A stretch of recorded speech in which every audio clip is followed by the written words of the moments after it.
Bismillahirrahmanirrahim. Assalamualaikum warahmatullahi wabarakatuh. Bismillah, alhamdulillah, wassalatu wassalamu ala sayyidina Muhammad ibn Abdillah wa ala alihi wa ashabihi wa man wala, wa la hawla wa la quwwata illa billah. Amma ba'du, yang saya muliakan dan saya hormati bapak-bapak, ibu-ibu, jemaah Masjid Masjid apa ini? Al-Hidayah. Kaum muslimin wal muslimat, jemaah salat subuh yang insyaallah sama-sama dimuliakan oleh Allah Subhanahu wa Ta'ala. Alhamdulillah, pada pagi ini kita kembali ditakdirkan oleh Allah untuk selain menunaikan kewajiban sholat subuh berjamaah, kita dapat mengikuti kegiatan rutinan kajian subuh. Mudah-mudahan ini serangkaian dari amal ibadah yang diterima oleh Allah Subhanahu wa Ta'ala. Salawat dan salam mudah-mudahan Allah aturkan keharibaan baginda kita Nabi besar Muhammad sallallahu alaihi wasallam. Mudah-mudahan kita selaku umatnya kelak di hari kiamat mendapatkan syafaatnya. Amin ya rabbal alamin. Bapak-bapak, ibu-ibu, sebelum kita memulai pelajaran pagi ini, mari kita membaca Fatihah. Mudah-mudahan dengan barokah Fatihah Allah berkahkan umur kita, Allah berkahkan rezeki kita, Allah kabulkan hajat niat baik kita, Allah jadikan anak-anak kita jadi anak yang soleh dan solehah. Mudah-mudahan kita istiqamah ibadah, dan mudah-mudahan kita menjadi orang yang husnul khatimah. Amin ya rabbal alamin. Al-Fatihah hadratin Nabi Mustafa Sayyidina Muhammadin sallallahu alaihi wasallam wa ala alihi wa sahbihi wa dhurriyyatihi wa ahli baitihi wa ila hadratin ustadina wa mursyidina mu'allifina wa ila hadratin ahli kubur minal muslimin wal muslimat wal mu'minin wal mu'minat wa ila hadratin abaina wa ummahatina wa jaddina wa jaddatina wa ila hadratin ahli kubur minal muslimin.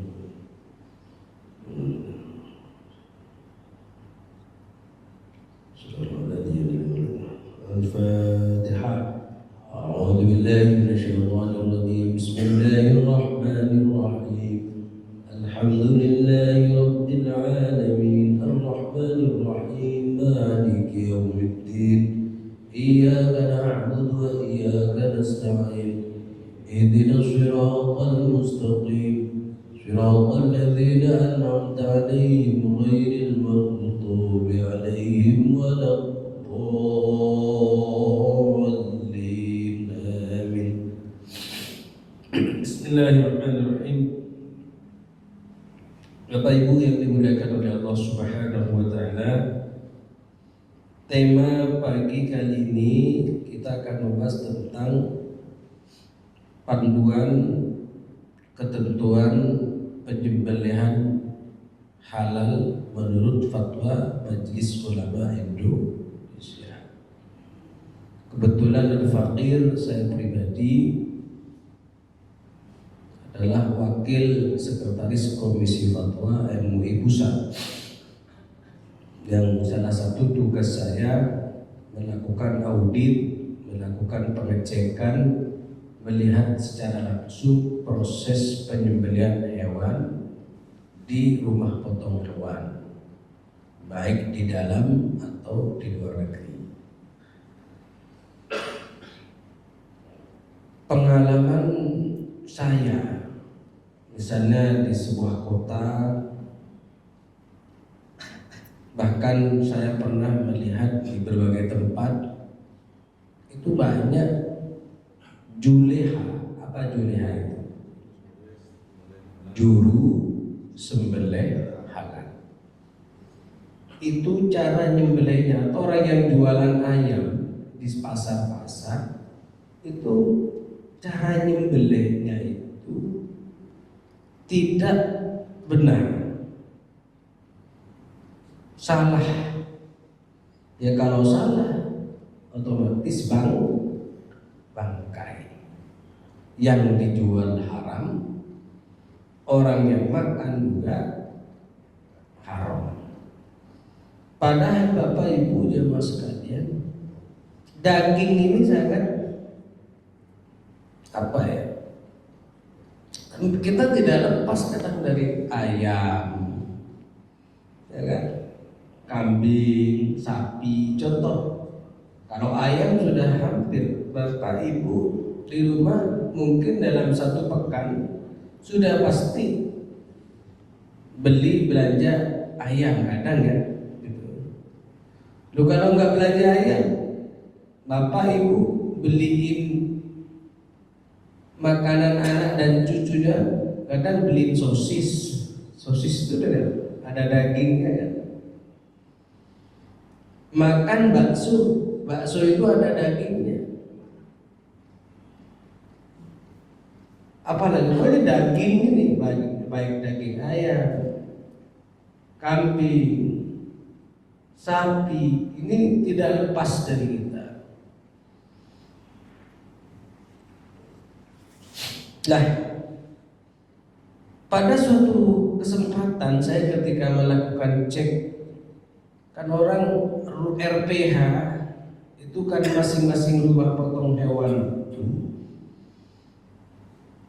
cara kan ada petugas penyembelihnya yang kita sebut dengan juleha, juru sembelih halal. Masalahnya juru sembelih halalnya kadang bermasalah, tidak tahu atau tidak pernah ikut pelatihan, atau pernah ikut pelatihan tapi tidak mempraktekkan hasilnya. Nah, itu yang suatu saat saya tidak ingin menyebut nama kotanya. Saya sebelum audit nanya, Bapak udah berapa tahun nyembelih? Sekian tahun Pak Kiai. Apa yang Bapak pahami tentang nyembelih? Oh begini menurut fatwa MUI. Jawabnya lancar. Giliran nyembelih salah semua. Dilempar, dilukai dikit dilempar. Ini banyak itu. Oh saya waktu itu marah, Pak, sampai ini orang jadi makan bangkai gara-gara Bapak. Ini nyembelih ini bukan sembarang mudah. Kalau dulu di kampung-kampung mungkin Bapak tahu lah ya. Kalau kita punya ayam mau lebaran, kalau dulu itu kan beli ayam sendiri, disembelih sendiri. Tapi kalau yang nggak bisa nyembelih nyari ustadz kampung, ya kan, nyari kiai kampung, ada nyari pak menteri, itu macam-macam. Artinya mencari orang yang dipandang bisa untuk nyembelih.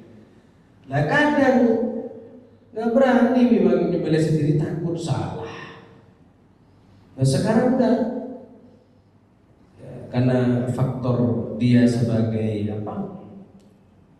jualan ayam, ini jualan ayam kemudian nyembelih sendiri dijual, padahal tidak belajar nyembelih. Nah ini yang berbahaya. Pernah saya juga suatu saat makan warung pecel lele di sebuah kota. Saya lihat, kan biasanya kalau pecel lele itu ini Pak ya, selain jual pecel lele juga ayam goreng gitu kan. Dan ada jual lehernya aja, leher kepala ya istilahnya. Saya lihat itu, ya Allah, nggak ada yang putus ini, cuma luka doang. Padahal yang harus putus itu nanti saya jelaskan. Kalau standar fatwa halal MUI itu 3, 4, saluran makan, saluran nafas, samping kanan, samping kiri, wadajen namanya. Ini waktu itu saya tanya Bapak, kulakan beli kepalanya di mana? Ini panci begini. Oh ya, kebetulan ada sisa 11 potong. Pak, saya beli semua ya. Senang beli semua kepalanya ini. Terus mau dimakan sih? Enggak. Saya ajak ngobrol gini Pak ya. Saya bayarin berapa satu minggu ya? Gini Pak, Bapak besok kalau belanja lagi tanyakan ini motong ayamnya di mana. Butuh langganan di sana itu Pak diantar ya. Gini Pak, ini Bapak nih ayamnya kepalanya gini, ini nggak putus. Kalau begini ini nggak sah dimakan, artinya dipakai. Oh gitu, saya nggak tahu. Kirain udah bener. Nah ini Bapak, ini menjadi keresahan kita bersama. Makanya saya ingat mbah saya di Madura ya. Mbah saya itu kalau jalan bepergian nggak mau makan di pinggir jalan. Maksudnya nggak mau makan di pinggir jalan itu makannya rumah-rumah makan. Mungkin saking hati-hatinya soal itu, soal khawatir kalau jual menunya ayam nyembelihnya takut tidak benar. Nah, Bapak Ibu mungkin dalam satu pekan ini lagi viral video itu kan. Bapak pernah melihat video sapi di itu gimana itu Pak? Di stunning gitu, stunning. Di sapi kepalanya dipakai anak cedas berapa detik kemudian disembelih. Atau ada juga kalau sapi, kalau ayam pakai stunningnya pakai stroke. Ayam digantung, dicelupkan ke air, airnya itu yang mengandung stroke. Setelah itu langsung disembelih. Nah, oke, itu yang agak butuh ekstra hati-hatian. Saya ingin menjelaskan pertama satu ayat dalam surat Al-An'am yang berbunyi fakulu mimma dzukira smullahi in kuntum biayatihi mu'minin. Yang artinya maka makanlah binatang-binatang yang halal yang disebut nama Allah ketika menyembelihnya jika kamu beriman kepada ayat-ayatnya. Jadi kalau orang nyembelih ini sedianya baca Bismillahirrahmanirrahim cukup, apalagi sampai Bismillahirrahmanirrahim. Kalau fatwa MUI tidak hanya Bismillahirrahmanirrahim tapi Bismillahirrahmanirrahim Allahu Akbar. Nah, enak sebenarnya kalau kita kerja sebagai jualan ayam sekaligus potong ayam. Berarti kalau kita menjual 100 potong, berarti secara otomatis baca Bismillah 100 kali, membaca takbir 100 kali, dapat uang juga dapat pahala. Jadi Bismillahirrahmanirrahim Allahu Akbar. Begitu ketentuannya. Nanti secara rinci akan saya jelaskan. Dalam hadis, dalam juga surat Al-Maidah berbunyi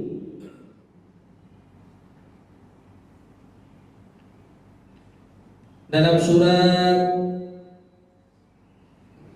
Al-An'am ayat 6 ayat 121 disebutkan wala ta'kulu mimma lam yadhkar ismullahi alaihi wa innahu lafisqun wa inna asyayatin la yuhuna ila awliyaihim liyujadilukum wa in ata'tumuhum innakum la musyrikun.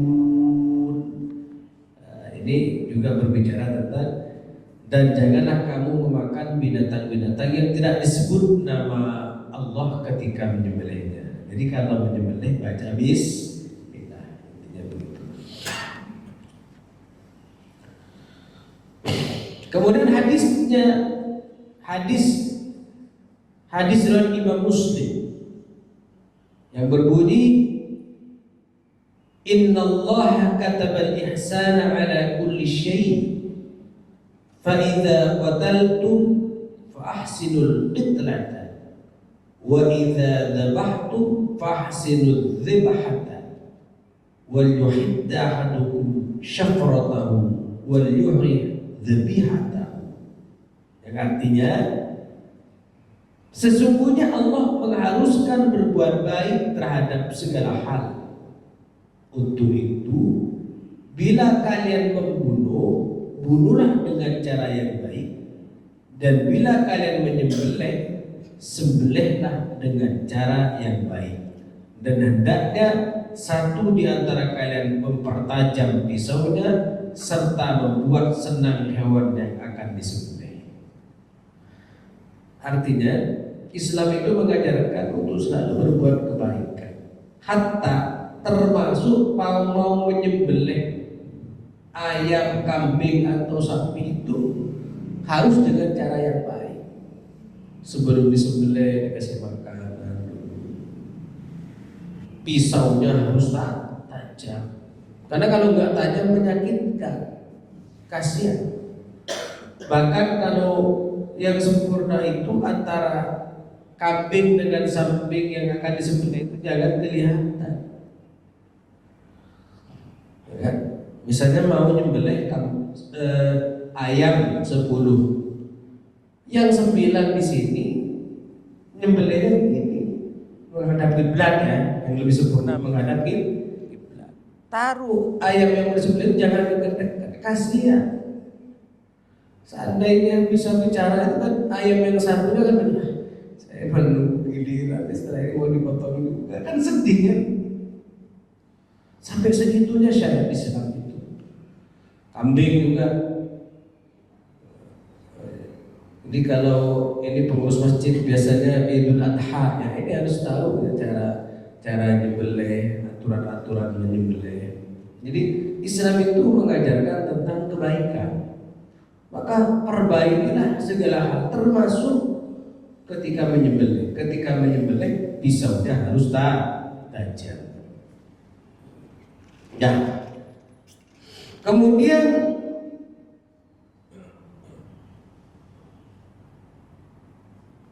bagaimana cara menyembelih yang baik? Ya kan?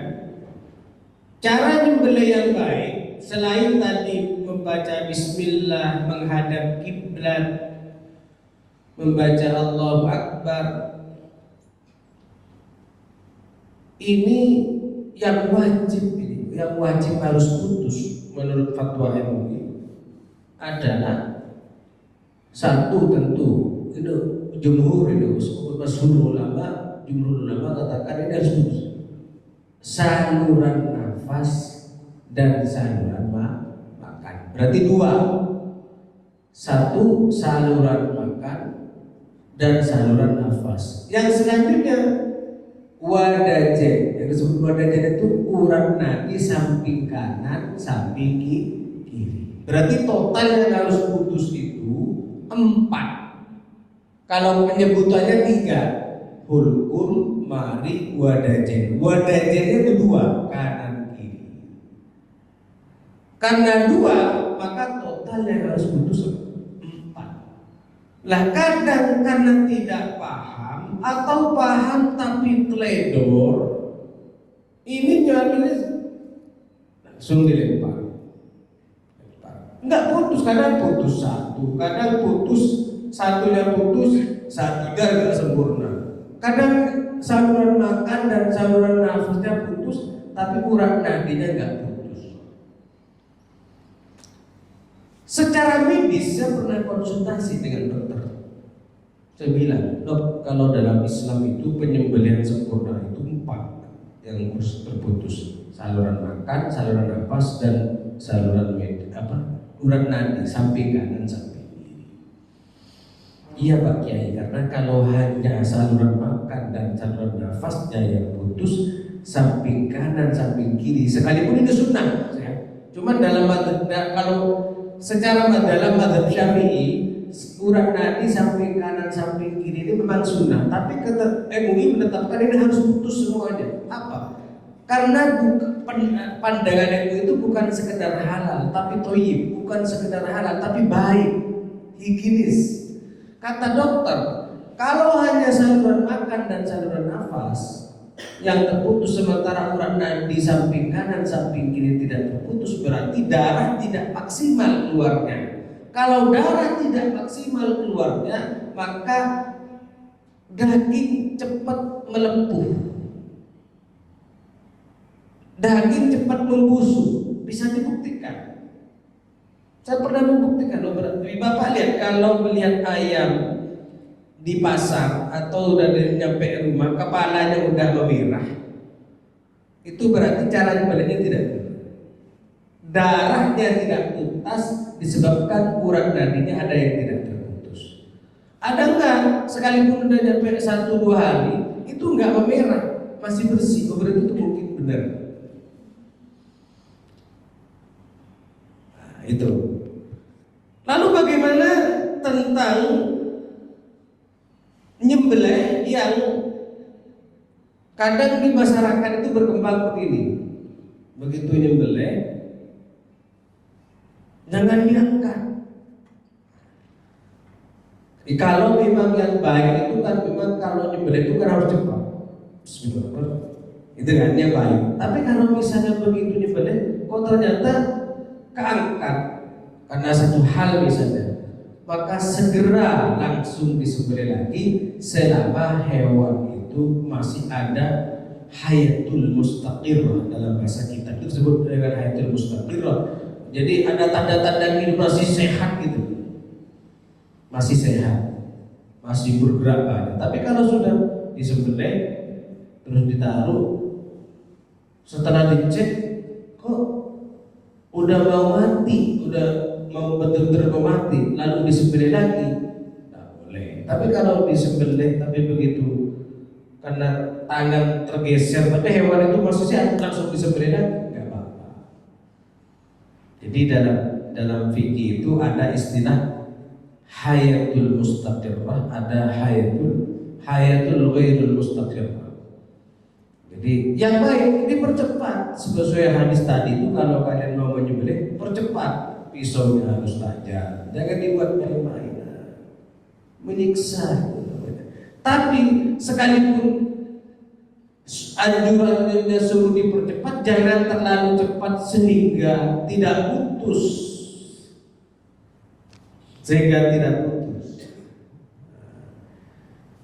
Lalu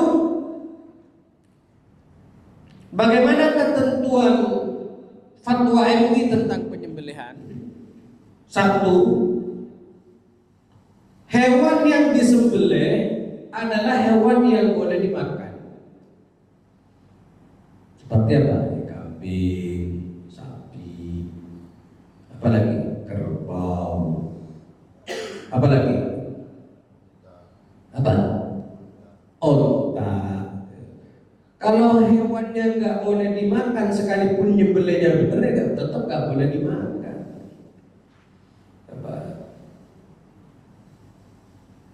Nggak boleh. Misal anjing, babi, nyembelihnya benar, tetap saja nggak boleh. Karena dzatiyah hewannya memang tidak boleh dimakan. Yang kedua, ketentuan fatwanya, hewan harus dalam keadaan hidup ketika disembelih. Makanya tadi kalau ketika kita sembelih harus cepat-cepat.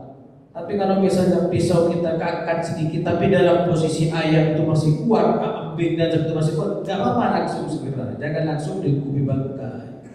Memang yang baik. Gitu. Yang ketiga, kondisi hewan harus memenuhi standar kesehatan hewan yang ditetapkan oleh lembaga yang memiliki kewenangan. Ini fatwa standar halal itu perlu hati-hati. Jadi kalau sudah hewannya sakit-sakitan, Kasihan itu.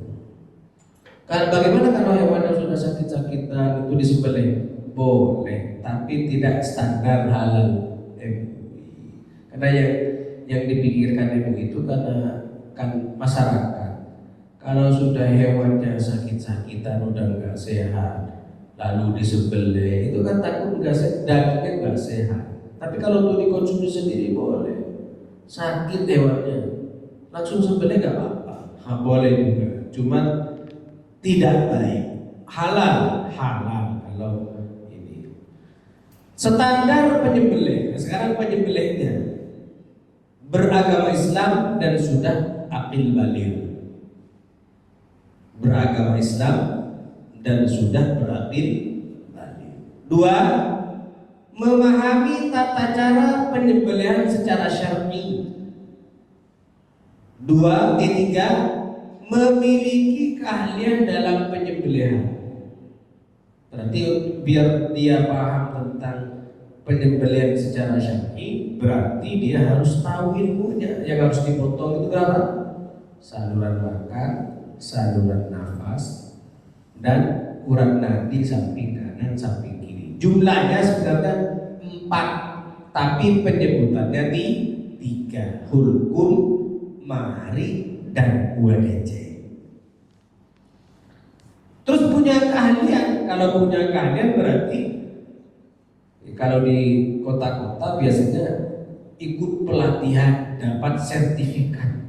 Akhirnya disertifikasi sebagai juru sembelih halal. Ustaz, saya nggak pernah ikut pelatihan, tapi saya sudah biasa nyembelih, diajari orang tua saya dulu. Nggak apa-apa, yang penting putus saluran makan, saluran nafas, dan urat nadi. Standar alat penyembelihannya harus tajam. Alat dimaksud bukan kuku, bukan gigi atau taring atau tulang. Gak boleh dibeli pakai kuku, punya kuku tajam. Gak boleh. Nah, kemudian bagaimana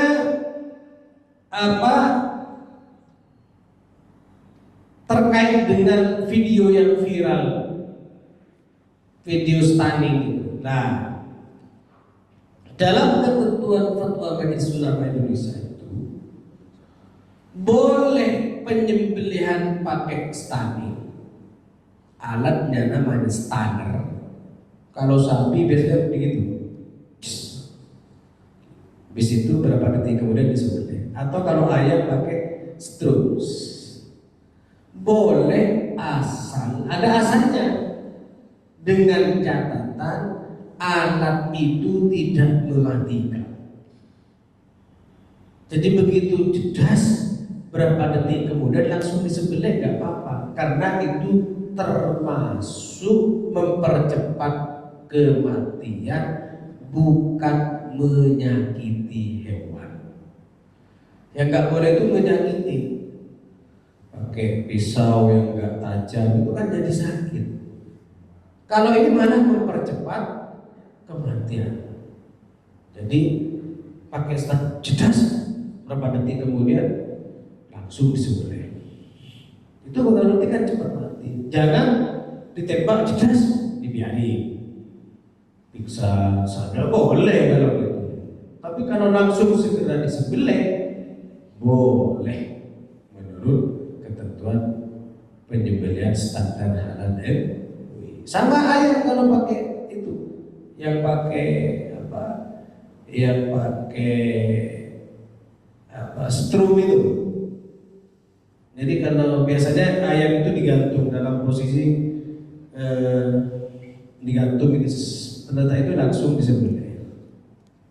Ayam itu digantung berjalan gini. Nah, begitu di sini tempat penyetrumannya dicelupkan begini, des, setelah naik langsung disembelih. Itu boleh. Itu banyak di perusahaan-perusahaan penyembelihan halal. Walhasil yang paling penting dan yang paling pokok, baik penyembelihan biasa atau penyembelihan pakai stunning, itu adalah yang harus putus itu saluran makan, saluran nafas, kemudian samping kanan, samping kiri. Kalau pakai stunning, setelah di starter itu harus segera disembelih, jangan ditunda-tunda, karena kalau ditunda-tunda semakin menyakitkan. Nah, cara penyembelihan yang baik, nah ini, misalnya ini saya contohkan, kalau ini kepala, mohon maaf ya, ini misalnya ayam, ini arah kiblat, ya gini, pegang, Bismillahirrahmanirrahim. Jadi tekan, kemudian pisau diarahkan ke depan, lalu tarik ke belakang. Jadi kalau begitu modelnya, nanti apa tujuannya? Kalau ini tekan, Bismillahirrahmanirrahim, berarti ini yang dua depan. Arahkan ke depan, berarti tujuannya untuk yang urat nadi sebelah sini. Tarik ke belakang, tujuannya di sini juga yang sebelah kiri bisa putus. Itu tujuannya Bismillahirrahmanirrahim. Kalau kurang yakin nggak apa-apa, digini-gini nggak apa-apa. Nggak harus satu kali begini, enggak. Kadang berkembang di masyarakat harus satu kali, harus satu kali potong. Enggak, justru karena itu satu kali menyebabkan tidak putus ya menjadi haram. Nggak apa-apa gini. Kalau kita belum yakin, Bismillahirrahmanirrahim. Nah, kalau sapi, Bismillahirrahmanirrahim. Nah ini kalau di pasar-pasar nanti dicek. Kadang gini, lempar, ternyata setelah dicek, jangankan urat nadi yang kanan samping kiri yang sunnah, yang wajib yang dua ini kadang nggak putus, kadang ada putus satunya tidak putus.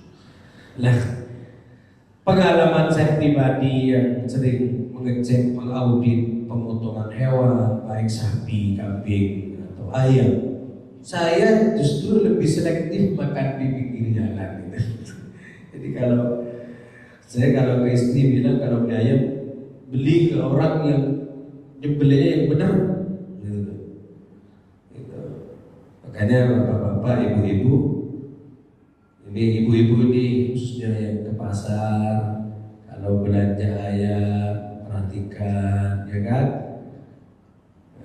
udah putus apa belum, ya kan, gak apa-apa nanya. Nanti kalau yang kita nanya itu kan yang jual paku, ya berarti yang beli ini hati-hati. Berarti saya lebih yang kejual juga harus hati-hati, begitu. Apa hubungannya ini dengan ibadah kita? Jelas Pak, jelas. Syarat sholat itu selain agar sholat kita bisa diterima itu, selain memenuhi syarat dan rukun, makanan dan minuman ini harus halal. Kalau yang kita makan, yang kita minum ini haram, ya nggak sah sholat kita. Contoh, izin saya minum ya. Bismillah. Nih, air ini yang kita minum ini air suci Pak Ustaz. Ya. Dari mana? Dikasih orang atau beli. Belinya di mana? Di toko. Pakai uang apa? Pakai apa? Pakai uang. Uangnya didapatkan dengan cara bagaimana? Kerjanya seperti apa? Jadi kalau kita teliti nih, baju beli di mana? Baju yang dibuat sholat ini beli di pasar. Cara belinya bagaimana? Namanya jual beli itu harus dijelaskan. Saya beli dan saya jual.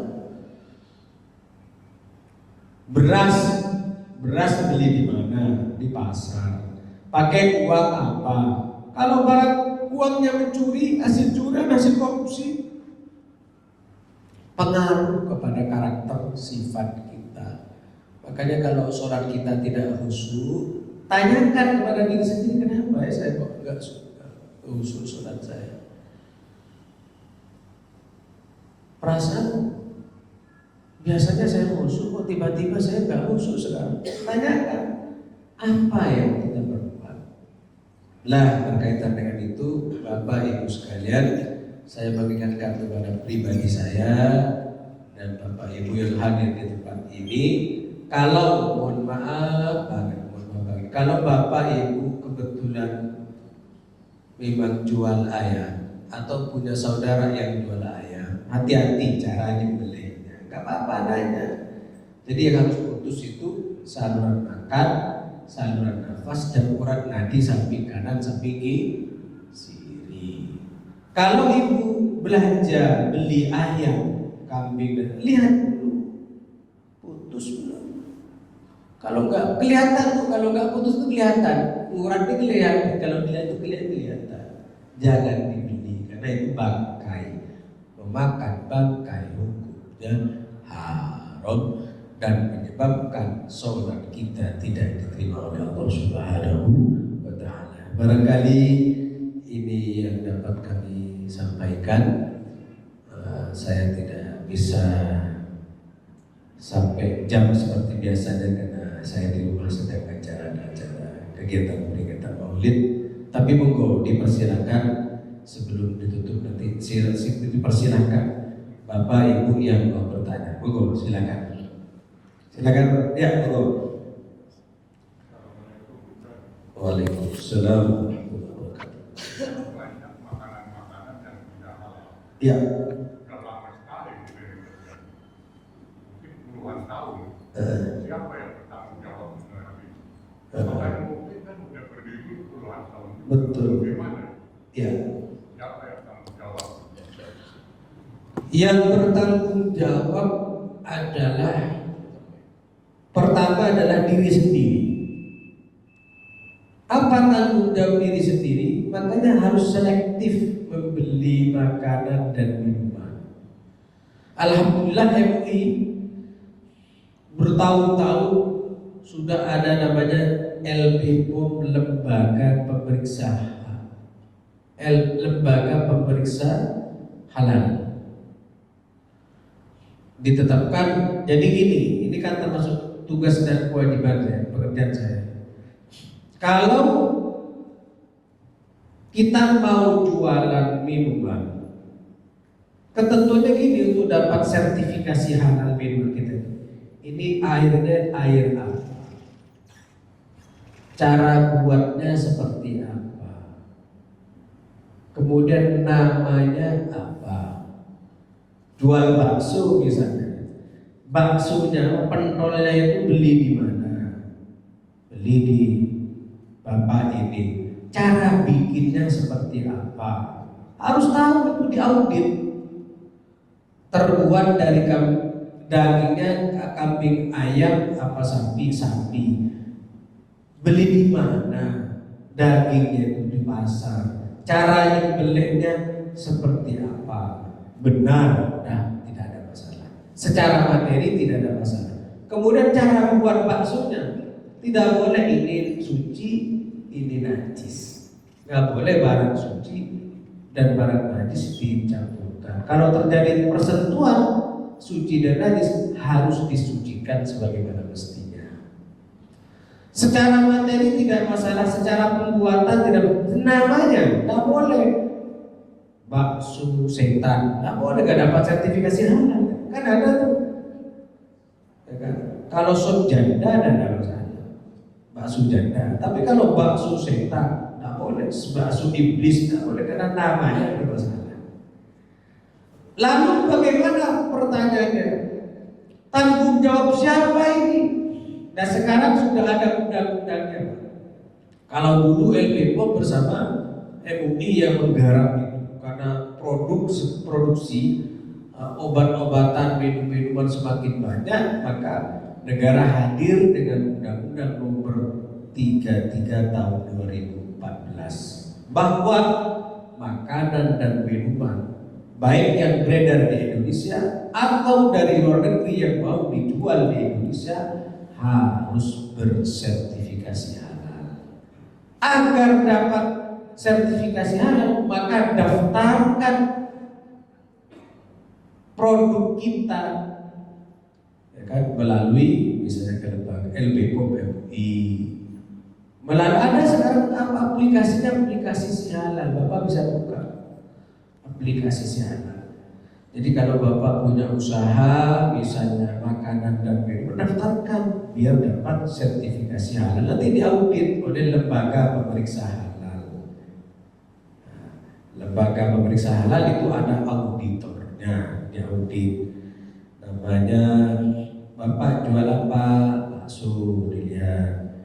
Bapak baksonya beli di mana, dagingnya, penggilingan baksonya di mana. Tidak boleh penggilingan itu campur. Penggilingan babi dengan sapi tidak boleh. Tidak lolos sertifikasi. Secara materi tidak ada masalah, pembuatannya dan namanya. Itu. Ini termasuk tugas saya selaku pimpinan di Komisi Fatwa melihat penyembelihan di rumah potong hewan. Termasuk karena saya selain di Komisi Fatwa, saya juga asesor syariah, mengasesmen lembaga pemeriksa halal dalam dan luar negeri. Insya Allah dalam pekan ini, mestinya awal bulan kemarin tapi diundur, insya Allah dalam pekan ini, kalau katakan 29 atau awal Oktober ini, saya mengasesmen lembaga pemeriksa halal di Jerman selama 10 hari. Jadi yang diaudit bukan hewannya tapi lembaganya. Lembaga ini mau menjadi lembaga pemeriksaan harus diaudit, dilihat ketentuan-ketentuannya, SDM syariahnya, lulusan mana, kemudian ini gimana cara bikin laporan seperti itu. Begitu Pak ya. Makanya hati-hati, kita ini punya tanggung jawab masing-masing, selektif makan dan minum. Itu Pak ya. Iya. Sudah, start, saya kembalikan sudah. Yang mudah-mudahan gimana itu? Yang mudah-mudahan dimaafkan oleh Allah Subhanahu wa Ta'ala. Yang kata untuk ke depan lebih hati-hati. Minuman, ada minuman mengandung alkohol, dia harus di bawah 0,5%. Kalau di atas 0,5% tidak boleh. Itu dikatakan khamr, memabukkan. Begitu, cukup Pak. Sebentar, cukup. Terima kasih. Monggo.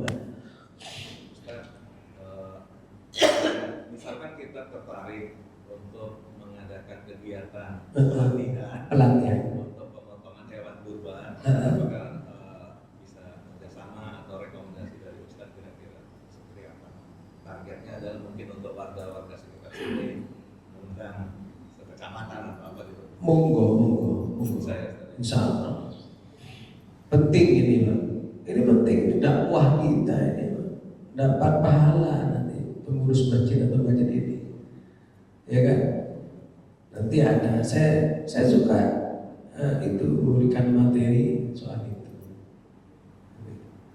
Ini kalau di pelatihan biasanya yang disampaikan ini cuma lebih, kalau di pelatihan kan ada ininya, ada flyernya, ada materinya, sisi medis seperti apa, ya kan? Ketentuannya bagaimana, begitu Pak. Insyaallah. Monggo. Terutama kalau di daerah-daerah dalaman yang ternak-ternak yang ribuan. Kalau saya lihat sendiri itu di Lampung, masih di hutan, itu penghuninya ribuan. Jadi yang punya ya asli bumi. Jadi kalau mau ngambil ditembak, pokoknya itu diambil. Nggak boleh. Jadi karena semua ribuannya di hutan. Ditembak dulu. Ditembak langsung mati. Nggak boleh. Tapi dia ya cara muslim baca doa dulu. Nggak boleh. Harus disembelih. Boleh, tapi kalau dalam kan ini yang stand apa beda? Kalau stand itu dalam jarak dekat, berapa detik langsung disembelih. Jadi bukan mati karena di stand, tapi tetap mati karena disembelih. Berarti sama juga kalau umpamanya ada kijang-kijang itu semua nggak boleh tembak gitu kan, bunuh gitu. Iya. Nggak boleh. Iya, harus disembelih, tetap harus disembelih.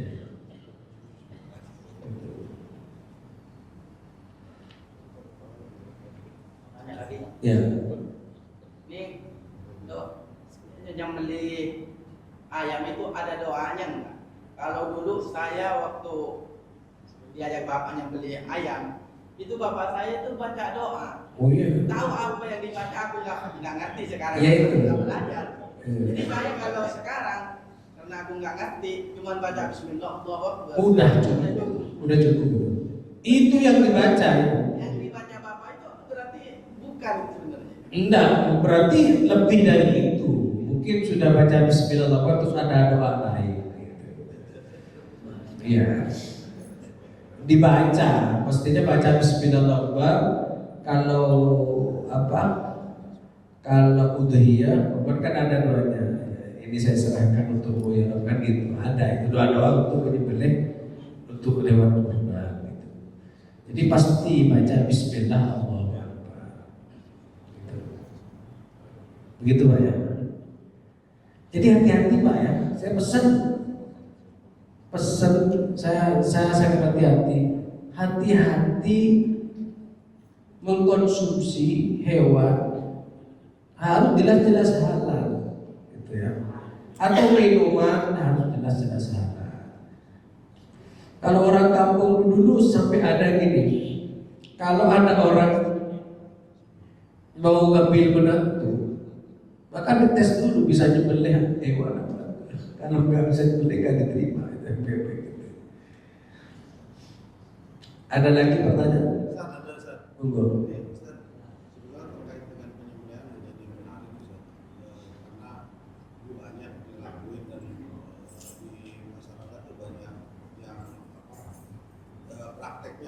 Prakteknya. Jadi ceritanya ada petani sapi lah, gitu kan. Dia punya hewan kurban sapi itu cuma satu-satunya. Nah, tiba-tiba nyebur ke sumur. Nyemplung ke sumur. Oh iya. Ketika udah nyemplung susah sekali ngangkatnya. Kita lihat bahwa sapi itu sudah hampir mati. Menyelamatkan hal itu. Itu seperti apa Ustaz? Karena nggak mungkin menyembelih kelihatan bahwa sapi itu akan mati lah. Menurut yang pernah saya baca gitu di sebuah literatur, mudah-mudahan nanti bagaimana pendapat Ustaz, itu cukup dengan mengalirkan darahnya saja. Itu seperti apa Ustaz? Saya pengen tahu penjelasan. Iya, mengalirkan darahnya itu. Jadi ketentuan begini, tetap sama kasusnya. Ada hewan tiba-tiba mau pingsan karena minum makan apa itu. Sama juga kasusnya jatuh ke sumur apapun kasusnya. Itu tidak apa-apa, langsung disembelih. Mengalirkan darah, yang dimaksud mengalirkan darah itu ya saluran makan dan saluran nafas berputus, bukan hanya mengalirkan sedikit. Maksudnya mengalirkan darah itu tetap memotong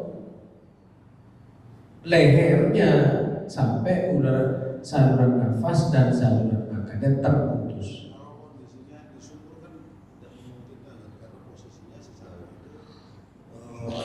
ke bawah, yang dia bisa raih itu buntutnya atau Tidak boleh, bangkai itu tidak boleh. tetap harus diangkat. Harus diangkat disembelih. Gitu. Tuh ya. Ibu, ya Ibu. Waalaikumsalam.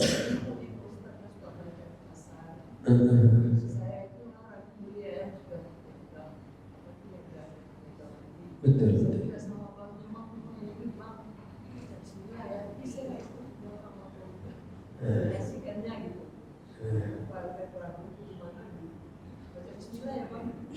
Iya, bagus begitu. Ya baca lah.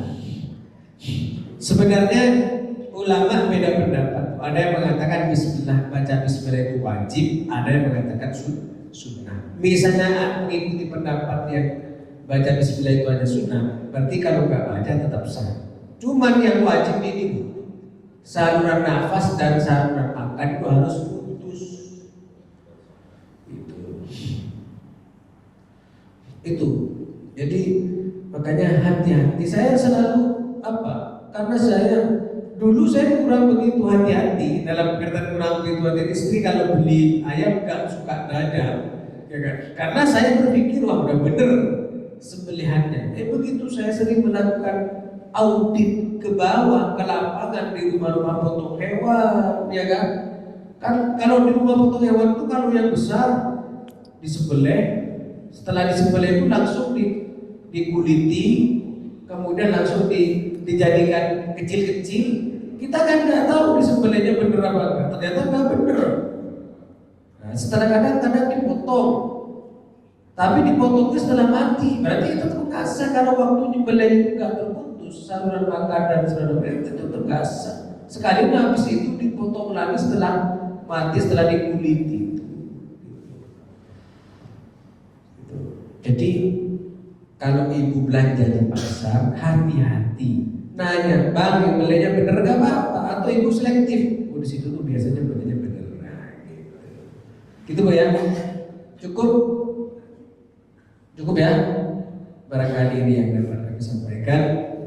Kurang lebihnya mohon maaf, saya izin pamit. Mohon doanya mudah-mudahan acaranya lancar. Acaranya di tempat saya. فبأي آلاء ربكما تكذبان